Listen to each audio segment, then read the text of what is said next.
Pyro, or as I, and now many others are calling it, Red Stanton, is finally out. And, much to the surprise of no one, the complaints about PvP happening in a PvP zone are through the roof.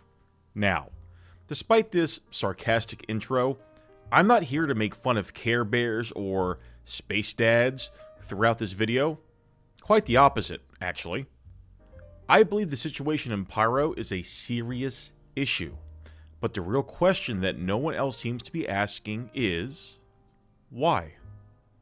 PvP in Star Citizen is broken, but it doesn't have to be. Whether you're a hardened PvP enthusiast or a casual player looking for a better experience, the issues with Pyro and the overall PvP mechanics are clear, and they're holding the game back. From unrealistic expectations to poorly designed systems. Let's dig into why PvP in Star Citizen isn't living up to its potential and what needs to change to make it more accessible and engaging for everyone. I've used this analogy before, and I'm going to use it again because it fits perfectly for the endless PvE, PvP debate in Star Citizen. Some viewers were upset in my last video because they thought I was comparing the terms left and right to real-world politics.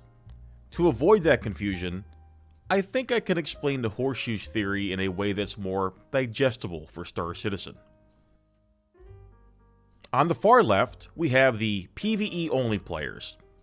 In the middle, the average Joe who enjoys both PvP and PvE. And all the way on the right, we have the hardcore PvP enthusiasts. The players on the far left could be compared to someone like Gersh Kuntzman from the Daily News, while the players on the far right might resemble Ogre from Revenge of the Nerds. These two groups will never see eye to eye. They are ideologically and philosophically, if not theologically, opposed to one another. Having discussions with either side is a total waste of time for a reasonable person. Instead, we should focus on those players who are close to the center of the horseshoe, as they're the ones most likely to enjoy the advertised PvA content. As for me, I'd say I'm a bit right of center. I prefer PvP, but I'm more than happy to dive into PvE when the mood strikes. I'll define normal players as those closer to the center of the PvA Horseshoe. Those who might want to try PvP, but have had bad experiences or simply don't enjoy some aspect of it. As a game developer, one of the most crucial questions you can ask yourself is, why aren't your players engaging with certain systems? What is it about the system they dislike? Is the system itself bad? Or are there specific parts that aren't working? In Star Citizen, I'd argue that the systems where PvP happens are actually pretty poor. Some players enjoy Pyro for its lawless, punishment-free environment, which I appreciate too, but it's really just Arena Commander with extra steps. There's no real drive or purpose. It's basically just a massive deathmatch, and that gets old fast. Trust me. I've spent countless hours ganking players on pads, in hangars, around stations, and at Jump Town. I did it for a while and had fun, but it became pointless, so I stopped. Now with Pyro, aside from the station camping, I find myself doing the same things, just killing other players, because there's little else to do. Why wouldn't you? In Star Citizen, helping random strangers is a foolish choice. It's a low-trust society, and that sucks. Maybe factions will change that in the future? An overlooked issue is that players like anonymity and dislike being ridiculed. This is a bigger deal than many realize. When I kill enemies, the first thing I do is loot their body to check their name. Then, go into chat to say something snarky. Dark Age of Camelot solved this by hiding player names, and Guild Wars 2 did the same to some extent. Players are much more likely to engage in PvP if they know they can be anonymous and not get roasted for failing.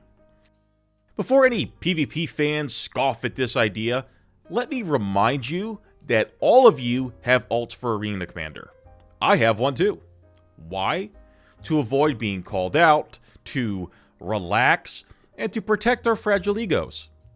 I guarantee that if you couldn't see player names in contested zones, only serial numbers on ships unless you scanned them, more players would engage in PvP. I'd bet my Idris M on it. Even World of Tanks and World of Warships added hidden modes for PvP, and it works. Another reason normal players might shy away from PvP in Star Citizen is the massive time commitment required to do even the simplest things. If you die doing anything, you're looking at least 10 minutes to get re-equipped, claim your ship, and fly back to where you died. That's an excessive waste of time. While some argue that losing gear is the primary deterrent for players avoiding conflict, I think that's a minor issue. I find it ironic that the most hardcore Tarkov fans, who tout the game as high risk, high reward, are often running around in low risk, high reward budget loadouts. The very definition of min-maxing. I don't want Star Citizen to follow that same path. For me, it's not about the gear loss, but the time wasted and the busy work required to get back on track. My gear means very little to me. My time, however, is incredibly valuable. I get frustrated quickly when a game wastes my time. Now let's talk about balance. If you're not in a meta combat ship, you're essentially just cannon fodder for players who are. If you're wondering which ships those are, check out Virgil's tier list on his channel. If you're in ships like the C1, Cutlass Black, or any other utility ship in the PU, too bad! You've just auto-lost to an F7A Hornet. Get good, scrub. This imbalance is a major reason why PvP in Star Citizen feels like a waste of time. You can't outskill a Hornet and a Cutlass. And you also can't complete most utility missions or content in Pyro in a Hornet. So, as a player, you're forced to choose. Enjoy the various activities in Star Citizen with your Cutlass, like cargo or ground missions, while being defenseless in PvP, or fly around in a Hornet and kill other players without much resistance. You can probably see the issue here. There are hundreds of ships in the game, but unless you're in a combat ship like the F7A, you're just easy pickings for other players. Enjoy being told you're bad and should have hired an escort, or whatever. Hire an escort has become the biggest meme in Star Citizen PvP, and everyone knows it. Those who throw around the phrase, hire an escort, are doing it as an insult to players who have legitimate concerns. How do I know this? Because I do the same thing. Every time I gank a helpless player who stands no chance against me, whether it's near a station, in their hangar, or at a bunker, I always say, good fight, and if they complain, I follow up with, hire an escort lol. That's all the phrase is for. Insulting players without getting flagged by CIG for cyberbullying or whatever dystopian laws they enforce over there in the UK. Anyone with an IQ above room temperature, though I admit that may not be many, knows that hiring an escort in Star Citizen is utterly unrealistic. Here's why. Number 1. Mission payouts aren't enough to justify it. This has slightly improved now that mission payouts aren't split among players, which I hope is CIG's way of encouraging the hiring of escorts, but we all know it's not going to happen. Number 2. Being an escort is a terrible job. It's boring, a waste of time, and only the most hardcore role-playing idiots would want to sit around as an escort. I value my time too much to help a random stranger, who might end up being my enemy in this low-trust game. Plus, why risk hiring an escort? if you're hauling valuable cargo, what's to stop the escort from just ganking you and stealing it? Why wouldn't they? Are you expected to vet every single player that you come across? It's a completely unrealistic expectation. Number 3. Running away is the smarter option. Smart players don't need escorts because escaping is usually easy enough. As some of you know, I can't currently play at a high level due to recovering from shoulder surgery. But when I tested 4.0, I was in my Terrapin medevac doing ground missions, when I was attacked by a player in an F7A. I had zero chance to kill him, but even in my temporarily crippled state, I made the right call, hit the noise key, entered nav mode, and flew far, far away. Sure, I failed the mission, but he didn't get the kill on me. What was my other option? Fight him? I'm in a Terrapin. I'd lose instantly. Hiring an escort to hang around outside the bunker while I grind AI enemies would have been a waste for both of us. The correct move was to run, because, in the end, that's often your only option in most ships in this game. This is why PvP in Star Citizen currently sucks. Number 4. Multi-crew is still useless. Despite the gimbal buff, turrets are still terrible. A simple slow roll throws off the tracking, and sitting in a turret is a boring, repetitive task with no real reward, except for the solo pilot who can easily blow up your multi-crew ship. In Star Citizen, multi-crew players are designed to be fodder for wannabe Luke Skywalkers. I bet you're really glad you spent all that money on a multi-crew ship now, huh? CIG set itself on a very bad design path with multi-crew from the very beginning by expecting these ships to require such large crew sizes. Crewing some of the bigger ships, such as the Javelin or Idris, is akin to setting up a raid night in an MMORPG. I don't think that's what people want from Star Citizen. I know it's not what I want, even if I could easily do it.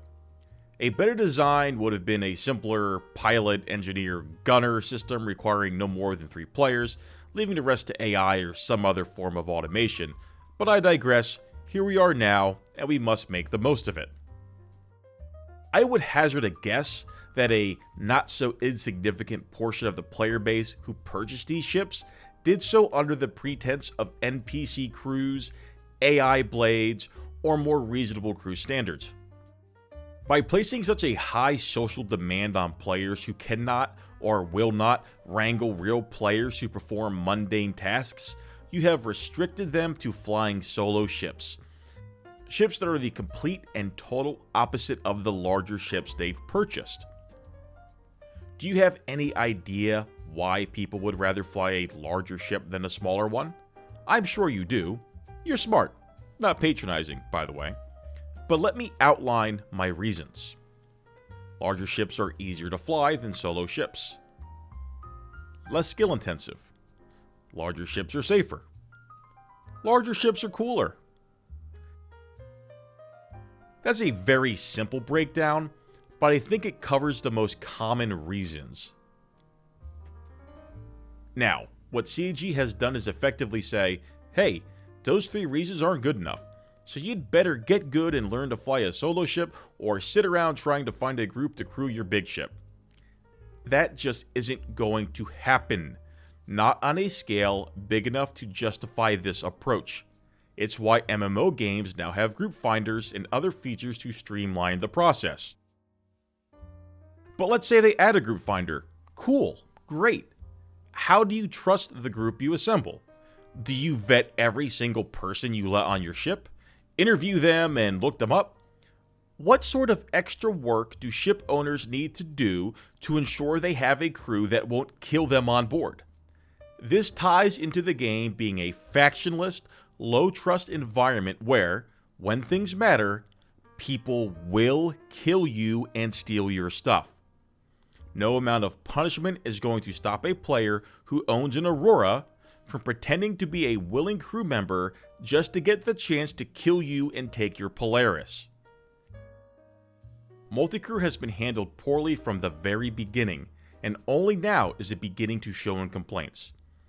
I just have experience. experience from the guy who is ruthless and destroys others, and experience from the guy who protects himself from the equally ruthless. Contested zones are currently the hottest activity in Pyro, but it's not because players are eager to play Tarkov. Tarkov is terrible, and so is Starkov.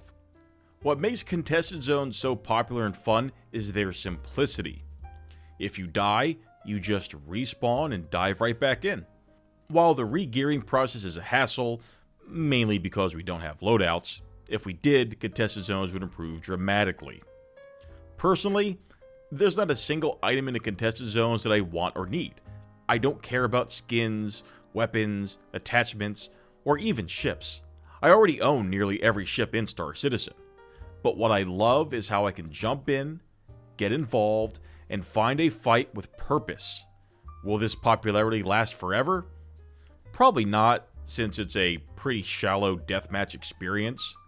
But the main takeaway here is that accessibility is crucial. FPS combat, especially in Star Citizen, is one of the most accessible, balanced, and easy to understand forms of PvP out there.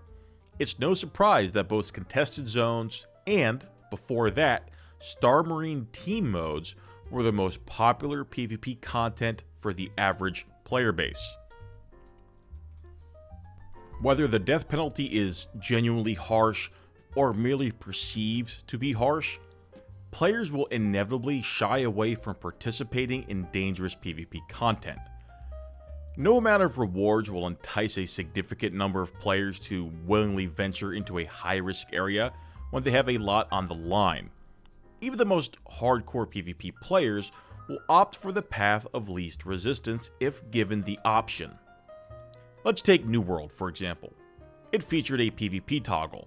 You could toggle PvP on and gain more rewards, such as extra XP or materials from life skills, but with that came the risk of being ganked. Alternatively, you could leave it off, earn less, but never fear being attacked. What do you think most players did, including yours truly? We left PvP mode off unless we had an overwhelming number of players available to ensure victory in case of an encounter with the enemy. This is because humans, by nature, will take the path of least resistance and, if possible, curate a situation, usually through overwhelming numbers, to ensure safety while gaining rewards. This is all that high-risk gameplay typically generates. It causes players to create low-risk environments so that they can obtain the rewards with minimal risk. High risk, high reward always sounds good on paper, but in reality, it becomes the most min-maxed, low-risk gameplay available. Take Escape from Tarkov, for example. What do people do? Endless rat runs, cheap guns with good ammo, and ammo tucked away in their gamma container. Players are min-maxing the game, taking the lowest risk possible to achieve the highest reward. This behavior is especially prevalent in full loot games. This isn't new. It's been happening since the late 90s with Ultima Online. In UO, PvP players would run around in robes, leaving their best gear at home, to gank people foolish enough to wear their good equipment and take it. Do you really think Star Citizen is going to implement a system that changes human nature and rewires how players have approached games since the 90s? Absolutely not. Ironically, the people who tout the greatness of contested zones fail to realize that these zones are only popular because their death penalties are so minuscule and insignificant. Sure, you lose your gear, but gear doesn't matter much. You can respawn near the contested zone, buy your gear from a terminal, and jump back into the fight fairly quickly. This courtesy isn't extended to players engaging in other forms of content in Star Citizen. Die during a cargo mission? Your cargo is gone, and you lose all the time spent loading the ship. Die while doing a mission on a distant planet? Enjoy the 30 minutes or more it will take you to suit up, reclaim your ship, and fly back out. Add in the ridiculous death of a spaceman mechanic, and you've got a recipe for PvP failure that very few players will engage with, and those who do participate will cheese the system so heavily that it won't be fun for anyone. Dividing the player base is a terrible idea. Star Citizen thrives on its PvA concept, and you simply cannot maintain that dynamic with a split between PvE and PvP servers. The only place players have encountered this kind of divide is in games like World of Warcraft, a trash game, by the way, so stop playing it, and likely Final Fantasy XIV, which is essentially a mentally ill safe space masquerading as an MMO. And for the grognards, I don't think I need to remind you about Ultima Online's downfall after Trammel was introduced. Ironically, the same guy who created the disastrous arena system in WoW during the Burning Crusade, his name escapes me, but feel free to fact check me, Reddit debunkers, said Trammel was his biggest regret working on UO. This is the same guy who thought 3v3 Arena was the pinnacle of PvP in an MMO, so maybe his opinion should be taken with a grain of salt. For Star Citizen, introducing such a divide would likely lead to the game being DOA, with both server types struggling with low population and activity. And let's not forget, how could an economy function without industrial players on PvP servers? You know they'd all flock to PvE. Speaking of industrialists, what's the best way to make them viable in PvP? Make the turrets on their ships incredibly powerful, even without a crew. AI blades, PDCs, or whatever. Make approaching an industrial ship as a solo fighter ship a death sentence, just like it was approaching a bomber in War Thunder in the early days. Engaging in a rational discussion with the perpetual victim class of players, who invariably occupy the far left side of the PVA Horseshoe, is an exercise in futility. These individuals will stop at nothing to perpetuate the narrative that PvP games are unpopular, that PvE is the dominant and preferred game type, and countless other falsehoods. However, let's indulge for a moment in critiquing their mindset, because despite my best efforts to remain rational in such discussions, I can't suppress my instinctive urge to challenge and ridicule these players. Many of them outright fabricate stories of PvP interactions that never occurred. These tales are always suspiciously similar and consistently false. Even in Pyro, I've yet to experience being ganked. It feels just as empty as Stanton.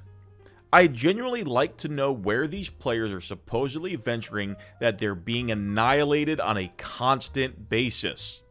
For my part, I have yet to encounter a hostile player in Pyro.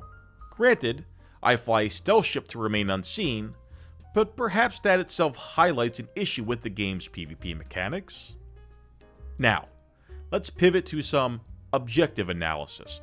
Let's take a look at Steam and examine the top 10 most played games. How many of these are PvP focused? How many are PvE focused? What are the player count differences? Here's the cold, hard truth for all you PvE-centric idealists out there. PvP is, and always has been, the most popular gaming format on the market. It always will be. Humanity is inherently conflict-driven. Our love for war and competitive sports is testament to this. PvP games stand apart because they rarely become stale. They're dynamic, difficult to master, and constantly evolving. PvE simply cannot match the challenge of competing against another human being. In conclusion, I have no tolerance for the Carebear mindset. These self-proclaimed pros view Star Citizen or any other poorly designed PvP game that rational, everyday players avoid as something far greater than it is. They fail to acknowledge how such games alienate large portions of the player base. These individuals are the type who smugly advise you to hire an escort or get good, all while guzzling Mountain Dew, dipping Zin, and popping Adderall. Adding to their quirks, they are almost exclusively male players who insist on playing female characters, a choice that has always been peculiar. These individuals are utterly incapable of seeing the bigger picture. They cannot recognize the forest for the trees, nor can they comprehend the long-term damage their beloved bad game suffers when it becomes inaccessible to a broader audience. In their ignorance, they are just as loud, obnoxious, and short-sighted as the Carebears on the opposite end of the spectrum. I would go so far as to label them gaming locusts. Once they've ruined one potentially good game through their terrible feedback and behavior, they move on to the next and repeat the cycle. Predictably, they always end up asking the same question: why is our game dead? They'll point fingers at the opposite side while failing to realize that they're the problem. But what do they care? Many of them are unemployed and consider sinking hundreds of hours into exploiting flawed games a more worthwhile endeavor than investing in education or acquiring useful skills. These players are your bread and butter, the majority of your audience, the average man or woman. They're the ones who likely create characters that reflect their real-life biological gender, which, let's face it, is undeniably cool. Because, let's be clear, being a male playing a female character is never cool. Ever. The real question is, how do we encourage this group to venture into Pyro? How do we nudge them towards PvP? The answer isn't as complex as you might think. These players occupy the middle ground of the PvA Horseshoe, open-minded and willing to explore new experiences. A strong starting point would be to address ship balance, give utility ships a fighting chance against dedicated combat ships, and make multi-crew setups so formidable that they turn solo ships into easy prey. This not only levels the playing field, but also incentivizes teamwork and engagement. Catering to these players is crucial. They are your customers, your masses, your core star citizens. They want to experience your content and actively participate in it. Take the initiative, conduct polls or surveys, and ask, what keeps you from engaging in PvP more often? Then, use that feedback to guide meaningful adjustments. Ignoring this segment of your player base would be a monumental mistake. While they might not be the loudest voices in the room, they are undoubtedly the most numerous, and they're the ones who will keep your game thriving. I've never been one to compare Star Citizen to other games, but recently, many in the community, including the developers, have drawn comparisons to titles like DayZ, Tarkov, Rust, GTA, and EVE Online. None of these games are a perfect fit for Star Citizen and often carry with them a negative connotation that deters players from engaging in PvP. If players and CIG wish to draw inspiration from other games, I would humbly recommend looking at titles that effectively addressed issues similar to those Star Citizen currently faces or will face. Specifically, Dark Age of Camelot, Star Wars Galaxies, and Planetside 1 offer valuable lessons. Rather than adopting the mechanics of the previously mentioned games, DayZ, Tarkov, etc., which should serve as cautionary tales, CIG could build on the successes of these more fitting inspirations. PvP in Star Citizen is lacking, but it doesn't have to stay that way. With thoughtful adjustments, it can be improved, refined, and made more accessible. Accessibility doesn't mean dumbing down. It means removing unnecessary tedium and poorly designed mechanics that detract from the experience. If Star Citizen truly aims to cater to everyone, it must focus on appealing to the vast majority of players who fall within or near the center of the PvA spectrum. These are the individuals who will sustain and grow the community, providing the foundation for the game's success.